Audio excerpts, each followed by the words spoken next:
નમસ્કાર। આજે જે મોહમ્મદપુરા ગામમાં જે મનરેગા યોજના હેઠળ જે કૌભાંડ થયું લાખો રૂપિયાનું, આ એ પ્રાથમિક શાળા લક્ષ્મીપુરા પ્રાથમિક શાળા પાછળ વરસાદી પાણીના કાંસની સફાઈની જે કામગીરી મનરેગા યોજના હેઠળ જે દર્શાવેલી છે, તો જણાવી દઈએ કે જો આ લક્ષ્મીપુરા પ્રાથમિક શાળાનો પાછળનો ભાગ આ શાળા છે, તો આ સોગાળાવાળું નાળિયું, તો મનરેગા યોજના હેઠળ શ્રમિકો પાસે સોગાળા નાળિયાનું પણ કામ કરાવેલું છે। તેમજ આ છે લક્ષ્મીપુરા પ્રાથમિક શાળા પાછળનું કાંસ કે જે મનરેગા યોજના હેઠળ મજૂરો પાસે કામ કરાવેલું છે અને કાગળ ઉપર દર્શાવેલું છે। તેમજ આ જગ્યા છે, કામ કોઈ વર્ષો સુધી આ કામ થયેલું નથી, તેમ છતાં લાખો રૂપિયાનું કૌભાંડ ભ્રષ્ટાચારીઓએ કર્યું છે। આ જગ્યા ઉપરનું આ જગ્યા છે જે કાગળ ઉપર બતાવેલી છે જગ્યા છે કે આજ દિન સુધીમાં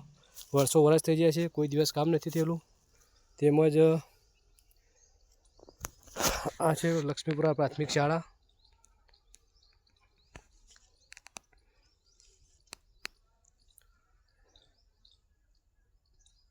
જે ચોર ભ્રષ્ટાચારીઓ મજૂરોના નામે લાખો રૂપિયાનો ભ્રષ્ટાચાર કરી દીધો છે।